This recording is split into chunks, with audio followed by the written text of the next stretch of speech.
오늘의 주요 뉴스입니다.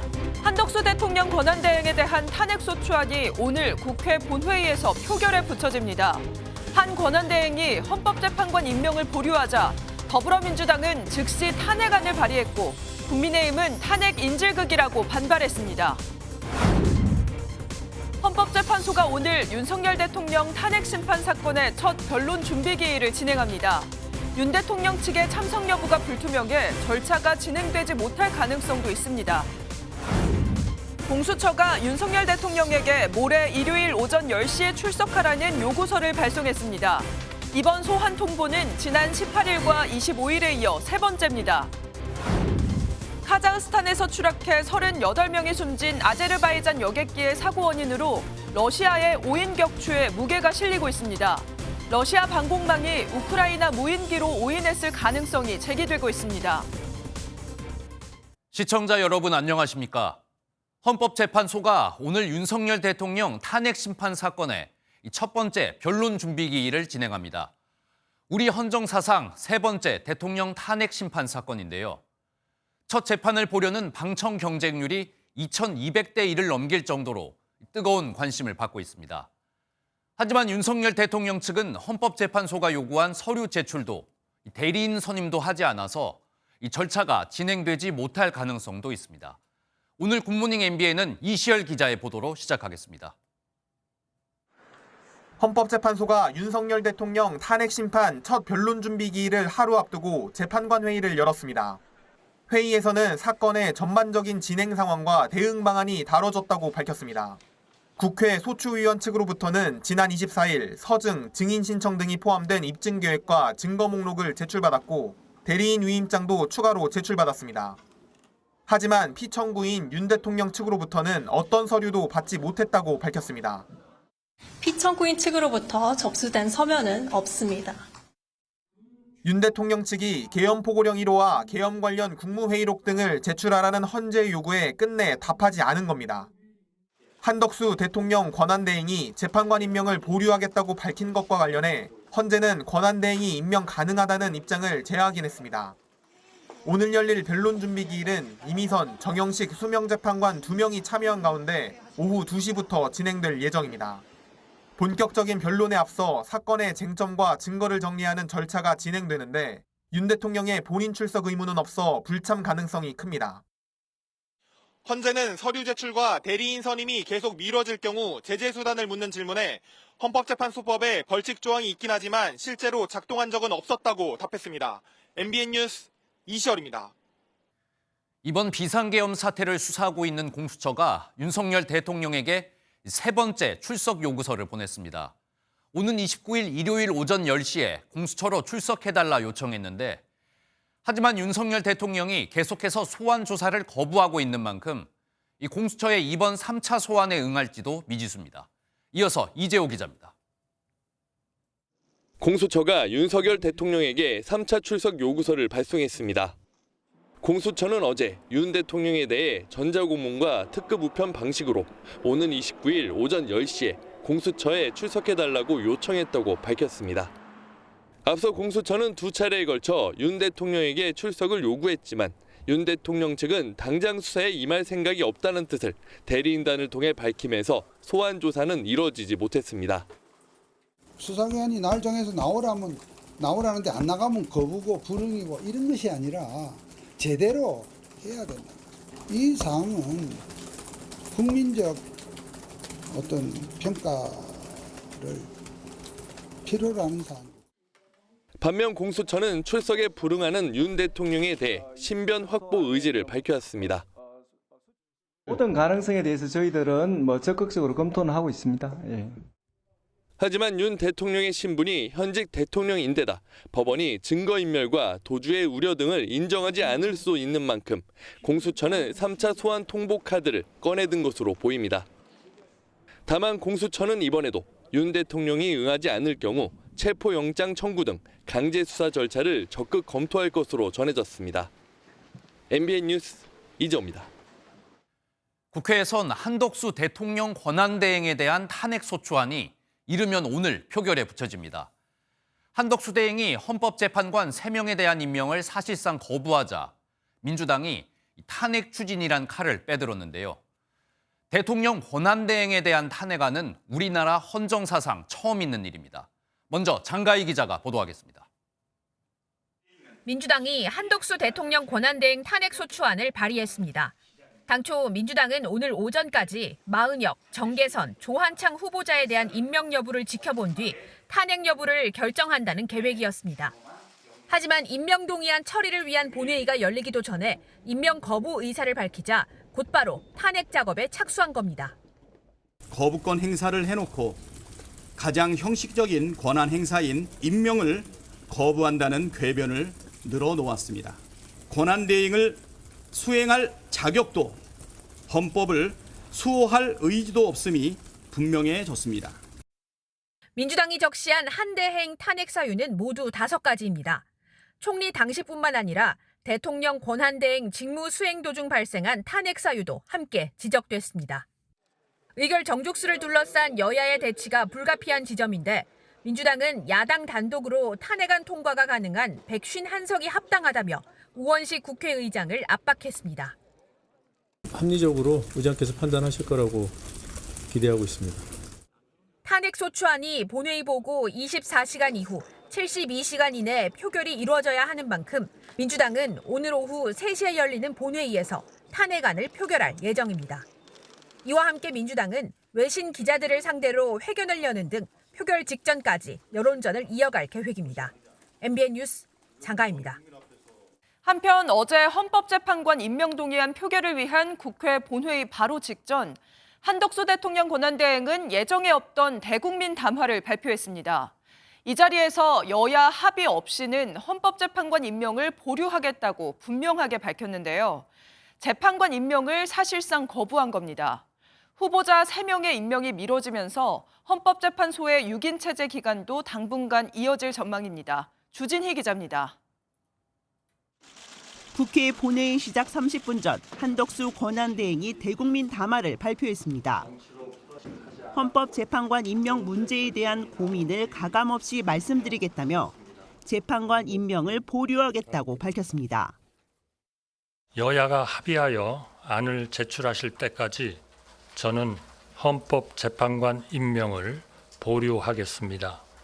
여야가 합의하여 안을 제출하시면 즉시 헌법재판관을 임명하겠습니다.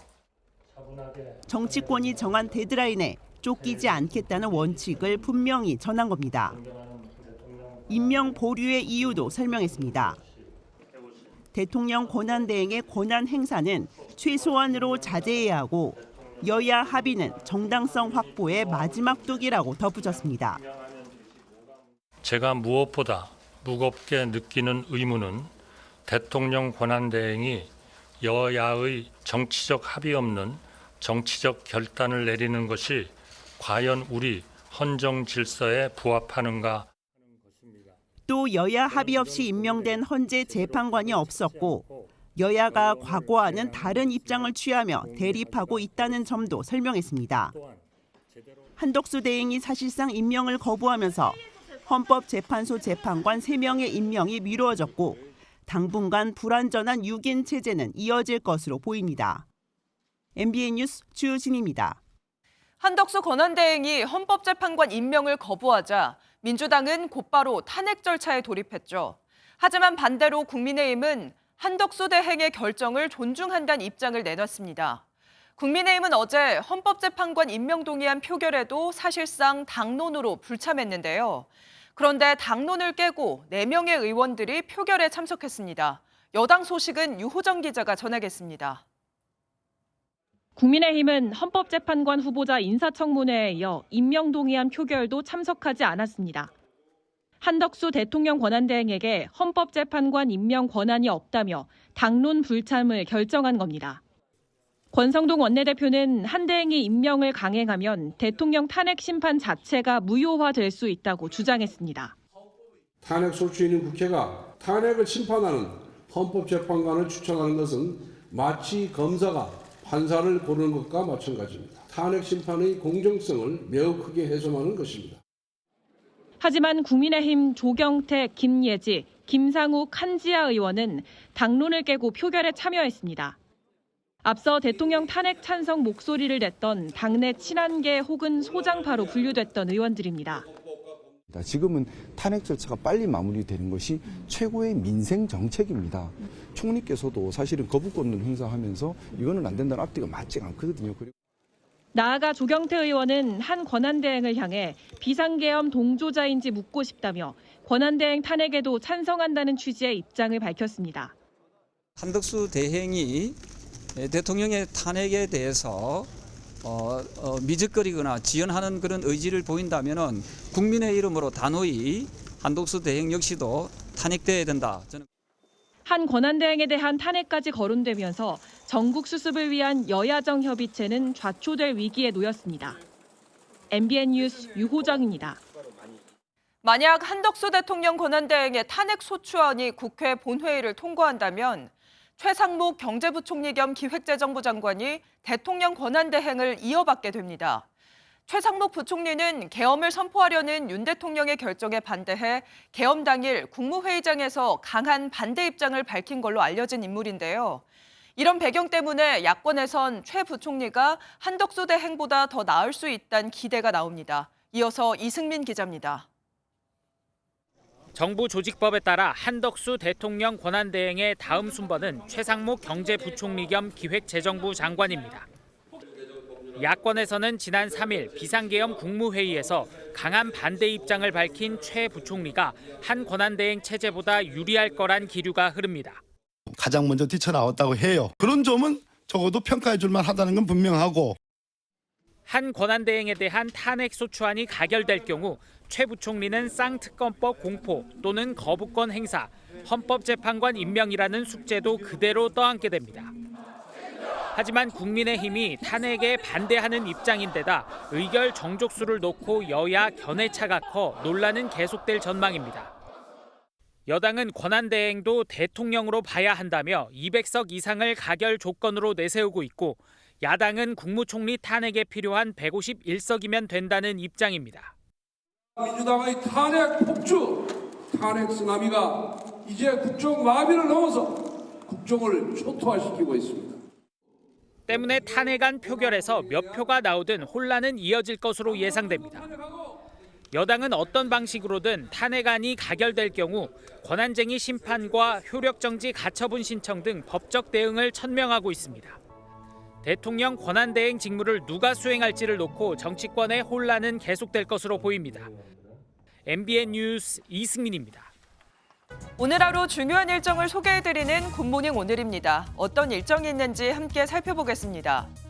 국민의힘과 정부가 오늘 민당정 협의회를 열고 내수 경기 활성화 방안을 논의합니다. 이번 협의회에는 권성동 국민의힘 대표 권한대행 겸 원내대표와 최상목 경제부총리 겸 기재부 장관, 송치영 소상공인 연합회장 등이 참석할 예정입니다. 행정안전부가 오늘부터 모바일 주민등록증을 시범 발급합니다. 주민등록증이 디지털 방식으로 바뀌는 건 56년 만으로 세종시 등 9개 지자체에 도입해 안정성을 검증한 뒤 내년 1분기 안에 전국으로 발급 범위를 넓힐 예정입니다. 지난 12일 서울 도심에서 윤석열 대통령 탄핵 촉구 집회를 주최한 양경수 민주노총 위원장이 집시법 위반 혐의로 경찰 조사를 받습니다. 양 위원장은 헌법의 기본 질서를 부정하는 대통령에 맞서 국민의 저항권을 행사한 것이라고 주장하고 있습니다. 지금까지 굿모닝 오늘이었습니다. 다음 소식입니다.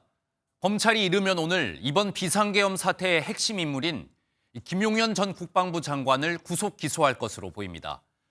내란 혐의로 재판에 넘겨지는 첫 번째 사례인데요. 김용현 전 장관의 변호인단은 기자회견을 열고 이 정치인 체포조 의혹과 관련 혐의들을 전면 부인하며 장외 여론전에 나섰습니다. 먼저 박혜빈 기자입니다. 김용현 전 국방부 장관 변호인단은 윤석열 대통령과 김 전 장관의 행위는 내란이 될 수 없다고 주장했습니다. 계엄 선포 행위와 계엄 선포 이후에 국방장관이 수행하는 계엄 사무를 섞어서 마치 무슨 내란 행위인 것처럼 몰고 있습니다. 이거는 옳지 않습니다. 계엄 선포를 통치 행위로 두둔하며 계엄 포고령 작성 당시 상황을 근거로 들었습니다. 김 전 장관이 통행 금지까지 포고령에 담으려고 했지만 윤 대통령이 국회에 경종을 울리자는 계엄의 목적대로 해당 문구는 삭제했다는 겁니다.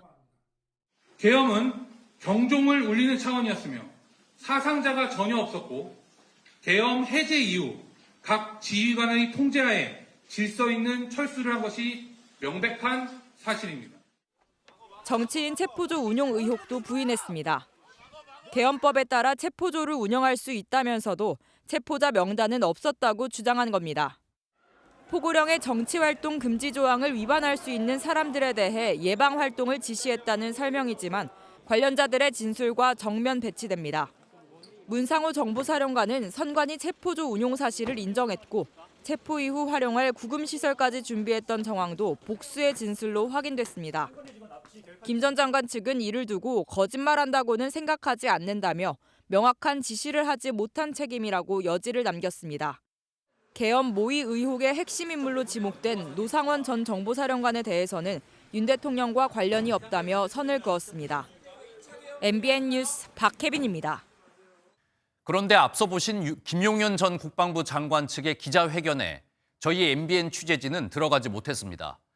저희 MBN을 포함해서 KBS와 MBC 같은 주요 언론사들이 모두 취재를 거부당했는데요. 김용현 전 장관 측은 우리들이 원하는 기자들만 골라 질문을 받겠다며 마지막까지 취재를 막아섰습니다. 기자회견 현장에 있었던 사회부 우종환 기자의 보도입니다. 서울 서초동에서 열린 김용현 전 국방부 장관 변호인단 기자회견장. MBN 취재진이 회견장에 들어가려 했지만 주최 측은 들어갈 수 없다며 제지합니다. 우리 기자회견이니까 우리가 원하는 기자들한테만 질문 받을 겁니다. 가세요. 사전 신청을 하지 않았다는 이유를 내세웠지만 변호인단이 운영하는 단체 대화방에 들어간 언론사들로부터만 신청을 받았습니다. MBN을 비롯한 언론사들은 대화방 입장도 거부당해 신청할 수 없었지만 이에 대한 설명은 없었습니다. 피해자의 의견을 이제 듣고 반영을 하기 위해서 찾아온 건데 그러면 취재를 하지 못하게 막는 것은 문제가 좀 있지 않나요? 어떤 기준으로 신청을 받아요? 업무방해라고 하세요. 업무방해 가세요. 앞서 MBN이 김 전 장관과 과거 전두환 씨의 주장이 같다는 점을 지적해 보도하자 변호인단은 가짜뉴스라며 취재를 거부한 바 있습니다. 아니 KBS 뉴스타파 MBN이 가짜뉴스 검찰과 가짜뉴스는 한국기자협회는 김 전 장관 변호인단이 언론사를 취사 선택해 내란범의 스피커로 삼으려 한다고 비판했습니다. 이에 변호인단은 수사가 진행 중인 김 전 장관을 내란범으로 단정해 명예를 훼손했다며 반발했습니다. MBN 뉴스 우종환입니다. 얼마 전 저희 MBN이 국회가 계엄 해제를 의결한 뒤에도 국회의장 공관 주변에 군병력이 투입됐었다는 소식 전해드렸는데요. 이때 투입됐던 군인들이 우원식 국회의장의 체포조였다는 의혹이 제기됐습니다. 경찰은 이 의혹에 대한 본격적인 수사에 착수했습니다. 최민성 기자가 전하겠습니다. 지난 4일 새벽 서울 한남동 국회의장 공관에 촬영한 CCTV 영상입니다. 사복 차림의 2명과 군복을 입은 9명이 담장을 따라 걷더니 공관 정문 앞에 간격을 두고 자리를 잡습니다. 당시 국회에서는 40여 분 전 계엄 해제 결의안이 통과된 상황이었는데 이들은 3시간 넘게 머물다 새벽 4시 55분이 돼서야 철수했습니다. 공관에 복귀할 가능성이 있는 국회의장을 체포하라는 명령이 있었는지 또 2차 계엄의 의도가 있었던 것은 아닌지 계엄군이 우원식 국회의장을 체포하려 한 것 아니냐는 의혹이 나오자 어제 경찰 특수단은 본격적인 수사에 착수했다고 밝혔습니다. 경찰 관계자는 CCTV 영상 속 인원들에 대해서 소속을 파악하는 등 기본적인 사실관계를 조사하고 있다고 설명했습니다. 비상계엄 체포조에 대한 검찰 수사도 급물살을 타고 있습니다. 여인영 방첩사령관이 검찰 조사에서 김용현 전 국방장관의 지시에 따라 경찰의 우의장 등의 위치 추적을 요청했다고 진술한 겁니다. 여 사령관은 김 전 장관의 지시 이후 실제로 조지호 경찰청장에게 위치 추적을 요청한 것으로 드러났습니다. 다만 조 청장은 경찰 조사에서 이를 부당하다고 여겨 이행하지 않았다고 진술한 것으로 전해졌습니다. MBN 뉴스 최민성입니다. 대통령 탄핵 정국이 계속되면서 대통령실과 헌법재판소 앞엔 윤석열 대통령을 응원하는 화환이 계속 도착하고 있습니다. 그런데 빼곡한 화환들 중 일부가 넘어지고 부러지면서 안전에 대한 우려가 나오고 있는데요. 하지만 도로를 관리하는 해당 구청은 치울 수도 안 치울 수도 없는 난감한 처지라고 합니다. 박은채 기자가 현장 취재했습니다. 대통령실 앞이 화환으로 빼곡합니다. 이미 화환이 도보를 덮어버렸지만 새로운 화환이 끊임없이 도착합니다. 부러진 화환이 거리에 나뒹굴고 넘어지지 말라고 아예 눕혀놓은 화환들도 있습니다. 윤석열 대통령을 지지하는 탄핵 반대 화환들이 끝도 없이 늘어서 있습니다. 헌법재판소는 사무처장 명의로 화환 수용이 더 이상은 불가능하다는 안내문까지 붙였습니다. 시민들은 인근을 걸어가다 화환 잔해에 걸려 넘어질까 우려스럽다고 말합니다.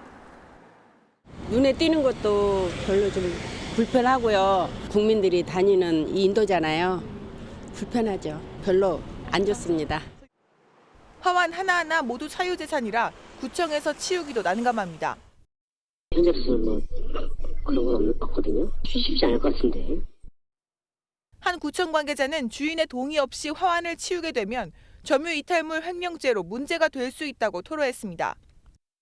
4년 전 대검찰청 앞에 윤석열 당시 검찰총장 응원 화환이 쌓였을 때도 강제 철거는 진행되지 못했고 대검 요청이 있은 후에야 보수단체가 자진 철거했습니다. MBN 뉴스 박은채입니다.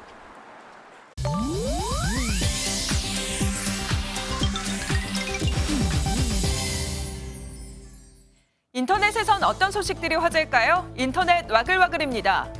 경찰이 부실 복무 의혹이 제기된 그룹 위너의 송민호 씨에 대한 수사에 착수했습니다. 어제 서울 마포경찰서는 병역법 위반 혐의로 지난 23일 송 씨를 입건했다고 밝혔는데요. 송 씨가 소집 해제된 지난 23일 병무청이 병역법 위반 혐의로 경찰에 송 씨에 대한 수사를 의뢰했고 경찰이 즉시 송 씨를 입건하고 본격적인 수사에 나선 겁니다. 병무청은 경찰 수사 결과에 따라 송 씨의 소집 해제를 취소하고 문제 기간만큼 재복무해야 한다는 입장인 걸로 전해졌는데요. 앞서 송 씨의 소속사는 치료를 위해 병가를 썼고 휴가는 모두 규정에 맞춰 사용했다는 입장을 밝힌 바 있습니다. 어머니 선물로 화분에 심어진 꽃을 샀는데 알고 보니 생화가 아닌 조화였던 사실에 분통을 터뜨렸다는 누리꾼의 사연이 전해졌습니다. 온라인 커뮤니티에 사연을 올린 누리꾼은 최근 밤 시간에 집 근처 화원에서 포인세티아를 25,000원에 구매했는데요. 화분에 흙과 함께 정성스럽게 심어져 있어서 당연히 생화인 줄 알았는데 집에 와서 자세히 들여다보다가 조화라는 사실을 알고 너무나 황당했다고 합니다. 누리꾼들은 어이없는 상황이다. 조화라는 표시를 했어야지. 요즘 조화 퀄리티가 좋아서 착각하기 쉽더라 등 다양한 반응을 보였다네요. 도널드 트럼프 미국 대통령 당선인이 크리스마스 특수를 노린 돈벌이에 나서면서 당선인 신분에 어울리지 않는 행동이란 지적이 나왔습니다. 워싱턴 포스트는 트럼프 당선인이 자기 이름과 이미지를 넣은 트럼프 달력, 크리스마스 양말, 트럼프 모자 모양의 장식 등 다양한 기념품을 판매하고 있다고 전했는데요. 그러면서 근대사에 전례 없는 방식으로 대통령직을 개인 돈벌이에 사용하고 있다고 지적했습니다. 이런 굿즈 판매 수익금은 정치나 자선 활동에 사용되는 것이 아닌 트럼프 일가 소유의 사업체로 들어간다는데요. 이런 지적에 대해 트럼프 당선인 측은 문제가 될 것이 없다는 입장을 전했습니다. 인터넷 와글와글이었습니다. 지금부턴 사건, 사고 소식들 자세히 전해드리겠습니다. 성탄절에 경남 사천에서 끔찍한 사건이 벌어졌습니다. 한 10대 남성이 휘두른 흉기에 17살 여고생이 숨졌는데요. 두 사람은 평소 인터넷 채팅방에서 알고 지냈지만 실제로 만난 건 이번이 처음이었다고 합니다. 강진우 기자의 보도입니다. 한 남성이 휴대전화를 보면서 누군가를 기다리는 듯 도로에서 서성입니다. 그리고 얼마 뒤 주민신고를 받고 출동한 경찰이 현장에 도착합니다. 경남 사천의 한 노상에서 10대 남성이 17살 여고생에게 흉기를 휘두른 뒤 자신도 자해하는 사건이 벌어졌습니다. 경찰이 와가지고 이제 응급처치 하고 있었고, 그걸 이제 심폐소생술하고 계속 하고 있고, 남자는 하면서 이제 소리를 내고 있길래. 여고생은 숨졌고 병원에서 치료를 받던 남성은 긴급 체포됐습니다. 현장에서는 또 다른 흉기와 휘발유도 발견됐습니다. 강원도에 거주하는 10대 남성은 사건 당일 버스를 타고 경남 사천까지 내려와 범행을 저지른 것으로 조사됐습니다. 두 사람은 지난 여름 오픈 채팅방에서 알게 됐는데 얼굴을 본 것은 사건 당일이 처음인 것으로 알려졌습니다. 단순 채팅방이고 수다방이 별도로 있다고 합니다. 일단 이것은 피해자의 구술로만 지금 확인되는 상황입니다. 경찰은 피의자의 진술이 일관되지 않아 휴대전화를 포렌식하고 심리 전문가를 투입해 정확한 사건 경위를 조사할 방침입니다. MBN 뉴스 강진우입니다. 경기도 수원의 한 골목길에선 전기차 택시가 길을 걷던 시민 4명과 차를 잇따라 들이받는 사고를 냈습니다. 다행히 크게 다친 사람은 없었지만 영상을 보시면 정말 큰 사고로 이어질 수 있는 상황이었는데요. 사고를 낸 60대 택시기사는 급발진을 주장하고 있습니다. 윤규란 기자가 단독 취재했습니다. 골목길에 하얀색 전기차 택시가 정차해 있습니다. 택시 앞에는 시민 여러 명이 걷고 있는데 택시가 갑자기 속도를 내 달리기 시작합니다. 시민을 연달아 들이받고선 옆 차량과 충돌해 공중으로 떠오른 택시. 멈추지 않고 계속 주행합니다. 골목길에서 보행자와 차를 잇따라 들이받은 택시는 그대로 큰 길로 나와 달리던 다른 차량을 추돌하고 나서야 멈춰섰습니다. 갑자기 달려온 택시에 보행자 4명이 치였지만 다행히 생명에는 지장이 없는 걸로 확인됐습니다. 한 분은 못 일어나고, 한 분은 조금 움직이고, 한 분은 여기에 뚫려가지고 피나고. 사고를 낸 60대 택시 기사는 경찰 조사에서 급발진을 주장한 것으로 알려졌습니다. 그런데 MBN이 확보한 CCTV 영상에는 사고 당시 택시 후면에 제동장치 빨간 불은 들어오지 않았습니다. 경찰은 지난해 4월 출고된 걸로 확인된 전기차 택시의 사고 기록 장치를 국과수로 보내 사고 경위를 조사할 방침입니다. MBN 뉴스 윤기란입니다. 갑자기 도로 위에 당나귀 떼가 나타난다면 얼마나 놀라고 황당할까요? 경찰이 길을 잃고 헤매던 당나귀 떼를 발견해 주인에게 무사히 돌려보낸 영상이 뒤늦게 화제가 되고 있습니다. 경찰이 펼친 당나귀 귀가 작전, 장진철 기자와 함께 보도로 보시겠습니다. 도로를 달리던 경찰차 맞은편에서 동물 무리가 달려옵니다. 머리에 뿔이 난 것처럼 보이는데 자세히 보니 뿔이 아닌 귀입니다. 무리로 달려온 동물은 다름 아닌 당나귀 6마리였습니다. 처음에 봤을 때는 저는 고라니 떼로 봤고 같이 타셨던 분은 멧돼지 떼로 봤어요. 놀란 건 당나귀도 마찬가지. 순찰차를 만난 당나귀 떼는 당황한 듯 왔던 길로 돌아가기 시작합니다. 경찰이 강원도 홍천해안 도로에서 당나귀 떼를 목격한 건 지난달 27일. 당나귀들은 인근 사육장에서 잠겨있던 문을 열고 탈출한 것으로 전해졌습니다.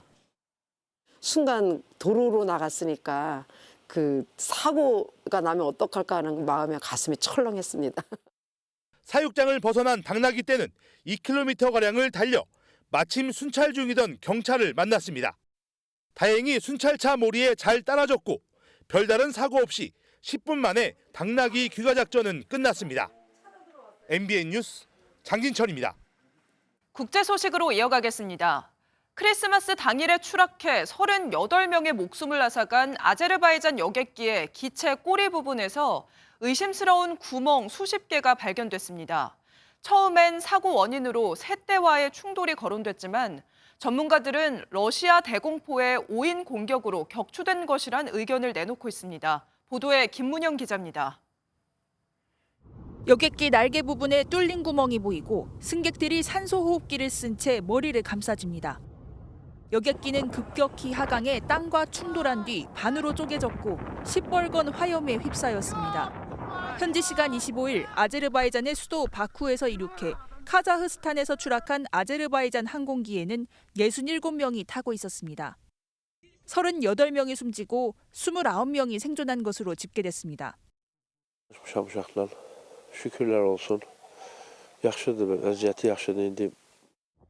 애초 새 떼와의 충돌이 추락 원인으로 지목됐지만 동체에서 수십 개의 구멍이 발견돼 러시아군의 5인 격추 의혹이 제기되고 있습니다. 꼬리 부분에 난 구멍 여럿이 미사일 공격이나 방공 시스템의 작동 결과로 보인다는 겁니다. 비행 중 강력한 GPS 교란으로 항로 추적 레이더에서도 사라졌는데 이는 러시아 방공 시스템의 노출이 의심되는 대목입니다. 특히 여객기가 비행한 곳은 러시아 코카서스 상공이자 최근 몇 주간 우크라이나 드론 공격의 표적이 된 지점입니다. If Russia tries to deny this or cover this up, it could lead to a rift in Russian relations with Azerbaijan, could also lead to further degradation of relations between Russia and other countries along its border, particularly in Central Asia. 러시아의 푸틴 대통령은 애도를 표했고 크렘린궁은 조사 결과를 기다리자며 말을 아꼈습니다. момент, как вы правильно сказали, идет следствие. Любой авиационный инцидент должен быть расследован специализированными авиационными властями. И до выводов следствия выстраивать какие-то гипотезы было бы неверным. 북대서양 조약기구, 즉 나토는 러시아 연루 여부에 대한 철저한 조사를 촉구했습니다. MBN 뉴스 김문영입니다. 우크라이나군이 북한군으로 추정되는 병사의 수첩을 공개했는데 수첩에는 드론 대처법 등이 적혀 있었습니다. 이 대처법에는 병사 한 명이 미끼 역할로 드론을 유인하고 다른 군인들이 드론을 격추한다는 내용이 담겨 있었습니다. 어떻게든 드론을 격추하겠다는 북한군의 절박한 사정을 엿볼 수 있었습니다. 이상엽 기자가 보도합니다. 한글로 적힌 수첩의 한 구석에 드론과 세 사람을 그린 그림이 눈에 띕니다. 바로 위에 메모에는 3명 중에서 1명은 무조건 유인하다 서면 무인기도 서 있으니 그때 나머지 2명이 사격으로 소멸한다고 적혀 있습니다. 우크라이나군이 격전지인 러시아 쿠르스크 지역에서 사살한 북한군 장교가 지녔다고 주장하며 공개한 수첩에 적힌 드론 대처법입니다. 인간 미끼로 드론을 유인해 격추한다는 내용에 우크라이나군은 진짜 북한군의 전술인지 러시아가 알려준 것인지 알 수 없지만 살아있는 미끼를 사용한다며 경악했습니다. 러시아 쿠르스크주에 파병된 북한군은 11,000여 명으로 추산됩니다. 북한군은 쿠르스크에서 탁 트인 지형과 더불어 드론전에 익숙하지 않은 탓에 큰 피해를 입고 있는 것으로 알려졌습니다. 그런 방어 능력과 드론이 날아올 때 어떻게 방어해야 된다. 바짝 엎드리는 게 최고인데 무슨 나무 밑에 숨거나 그러면 목숨을 유지하는 걸로 착각하고 있는 거죠. 우크라이나 매체들은 북한군이 큰 피해를 입었지만 기존 전술 체계를 바꾸지 않아 앞으로도 피해가 더욱 클 것으로 전망했습니다. MBN 뉴스 이상엽입니다.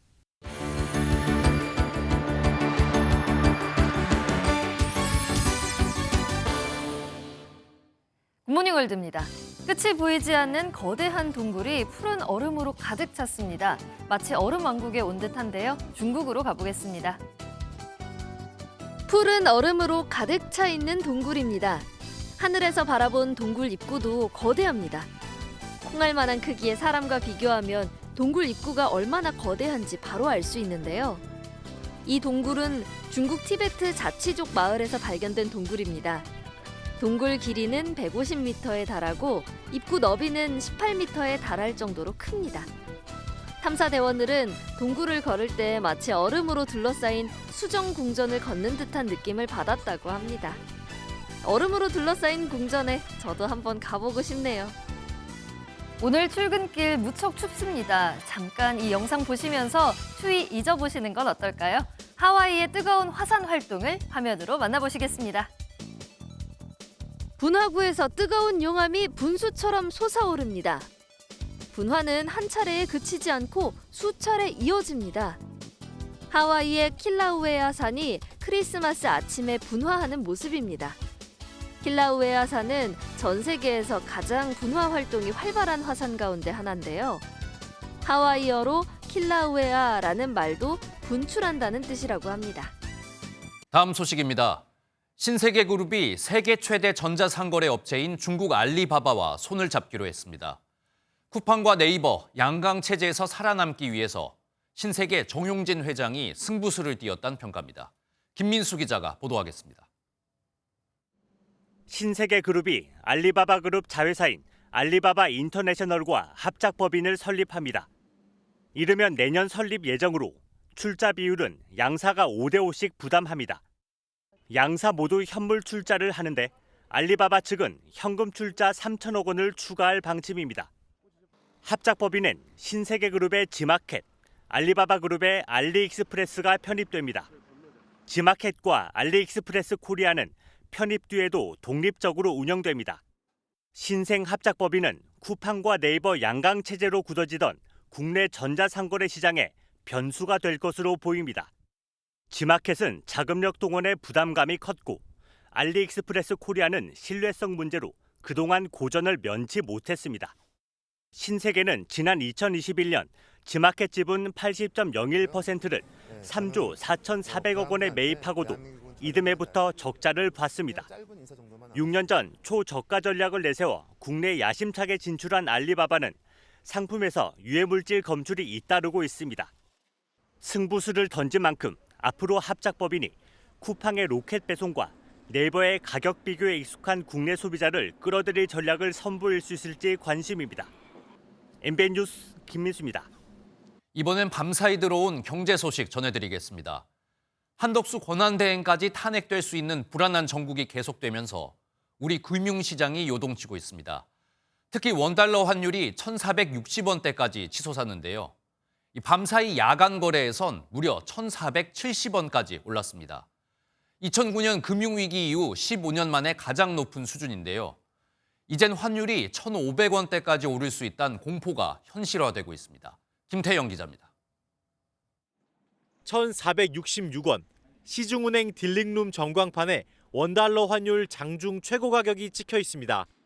환율이 1,460원대까지 오른 건 금융위기 당시인 지난 2009년 3월 이후 15년 9개월 만입니다. 야간 거래에선 환율이 1,470원까지 치솟는 등 환율 오름세가 진정될 기미가 보이지 않고 있습니다. 유학생들에겐 공포 그 자체입니다. 여기서 1,000원이나 2,000원짜리는 거기서 2~3배가 되다 보니까 한국에 다시 돌아야 되는 그런 분위기도 어느 정도 조성이 되는 것 같아요. 다 아찔하죠. 이미 물가가 오른 데다 환율이 폭등한 탓에 면세점도 손님 발길이 줄어 울상입니다. 비싸다 소리 많이 해가지고 일부러 내렸어요. 어쨌든 손님이 요즘처럼 많지는 않아요. 트럼프 2기 행정부 출범이 코앞으로 다가오면서 달러 강세 속 계엄 후폭풍이 몰고 온 탄핵 정국이 한국 경제 불확실성을 더 키우고 있습니다. 일부 전문가들은 환율 상단을 1,500원대로 열어두기까지 했습니다. 트럼프 취임 이후 통상 정책의 실행 시점, 또 우리 행정부 부재 속에서 골든타임을 어느 정도 빠르게 확보할 수 있느냐 이런 시점들에 따라가지고 1,500원대의 상향 가능성 열어놔야 될 것으로. 이런 가운데 지난 7월까지만 해도 2,900을 바라봤던 코스피도 고환율 여파로 2,420대로 하락 마감했습니다. MBN 뉴스 김태형입니다. 우리나라의 음식 문화를 탐구하는 강진주 작가의 전시가 찾아왔습니다. 또 7개월 동안의 대장정을 마친 베니스 비엔날레의 한국 전시관도 귀국길에 올랐다고 합니다. 문화 소식 이상주 기자가 소개합니다.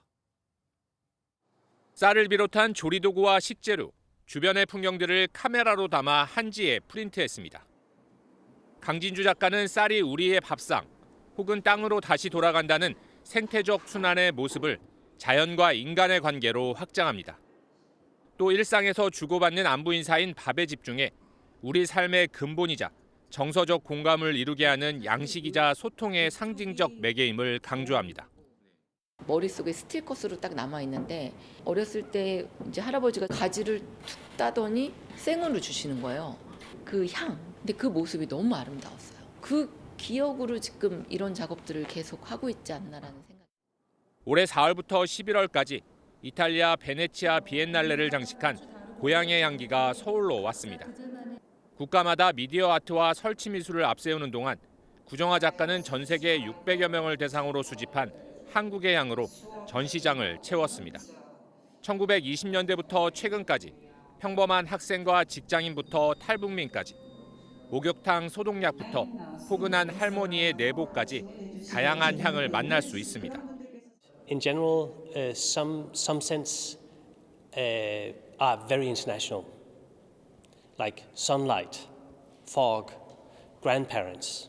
It evokes memories, and memories are the most important thing. I'm from Denmark, and I get my own memories from smelling the Korean scents. 이혼 후 새 출발을 위해 10년 만에 뉴욕으로 돌아온 주인공 엘리자베스는 청년 주거 문제 해결을 위한 시위와 밴드 공연이라는 선택지를 받습니다. 선택에 따라 도시계획가라는 커리어의 삶과 해외 파병을 다녀온 군의관 조 씨와 사랑에 빠지는 두 갈래로 인생이 달라집니다. 무대 위에서 두 삶이 수시로 교차하지만 세심한 연출과 베테랑 배우들의 연기와 하모니가 관객의 몰입을 돕습니다. MBN 뉴스 이상주입니다. 도입을 두고 기대와 우려의 목소리를 동시에 받고 있는 AI 교과서가 야당 주도로 열린 국회 본회의에서 교육 자료로 규정됐습니다. 야당은 정부가 너무 성급하게 AI 교과서를 도입했다면서 교과서가 아니라 보조교재로 등급을 낮췄는데요. 이런 급작스러운 야당의 결정에 교육부는 거부권을 건의할 계획이고 교육업체는 소송에 나서겠다며 강하게 반발하고 있습니다. 이혁준 기자입니다. AI 디지털 교과서를 추진한 정부가 가장 기대했던 부분은 학생 개인의 눈높이에 맞는 수업이었습니다. 모르면 더 쉽게 배우고 익숙할 때까지 각자 학습 반복 횟수를 조절할 수 있기 때문입니다. 내가 쓴 글을 소리내어 읽어보고 녹음한 내용을 다시 들어보며 자신의 발표를 점검하는 자기 주도적 학습이 가능할 것으로 보입니다. 반발도 컸습니다. 디지털 교과서를 먼저 도입했던 북유럽 국가는 학생의 문해력과 집중력이 떨어지는 부작용에 종이 교과서와 손글씨로 다시 돌아갔습니다. 이에 학부모회에선 교육부가 소통하지 않고 강행한다며 불만이었고 교사들은 현장의 준비 부족을 우려했습니다. 찬반이 거셌던 AI 교과서 도입은 결국 국회의 문턱을 넘지 못했습니다. 야당 주도로 열린 본회의에서 AI 교과서가 아닌 교육 자료로 규정한 법안이 통과됐습니다. 사용 여부도 교육부 장관이 아닌 학교장 재량에 따릅니다. 교육부는 혼란이 우려된다며 거세게 항의했습니다. 깊은 유감을 표명합니다. 주무부처 장관으로서 제의 요구를 건의할 계획입니다. AI 교과서 검정을 통과한 교육업체는 현장 혼란은 물론 막대한 손해를 감당해야 한다고 호소합니다. 교육부가 법에 따라 충돌을 했기 때문에 소송은 불가피할 것으로 보이고요. AI 교과서는 영어와 수학, 정보 과목 76종으로 시범학교 운영과 고학년 교과서 개발까지 모두 좌초위기입니다. MBN 뉴스 이혁준입니다. 다시 매서운 추위가 찾아왔습니다. 경기 북동부와 강원, 충북 북부와 경북 북동산지에는 한파특보가 내려졌고요. 이들 지역은 어제 아침보다 기온이 10도가량 뚝 떨어졌습니다. 특히 현재 대관령은 영하 12.7도에 체감온도는 영하 20도를 밑돌고 있고요. 서울도 칼바람에 체감온도가 영하 8.5도까지 내려가 있습니다. 이번 추위는 내일 아침에 절정을 보이겠습니다. 서울이 영하 7도까지 곤두박질 치겠고요. 일요일부터는 기온이 차츰 오르겠습니다. 한편 추위 속에 서해안을 중심으로 눈구름이 유입되고 있습니다. 오후부터는 점차 내륙으로 확대되겠습니다. 내일까지 전북에 많게는 20cm 이상, 충남과 전남에도 최고 10cm의 많은 눈이 내려 쌓이겠고요. 특히 이들 지역은 시간당 최고 3cm의 강하고 무거운 눈이 집중될 것으로 보여 피해 없도록 주의하셔야겠습니다. 지역별 현재 기온 보겠습니다. 춘천 영하 10.8도, 대전은 영하 4.9도까지 떨어져 있습니다. 낮에도 서울이 1도, 광주와 대구는 4도 선에 그치며 종일 춥겠습니다. 눈비는 내일 오전에 대부분 그치겠고요. 연말 연시에 한파 수준의 심한 추위는 없겠습니다. 날씨였습니다.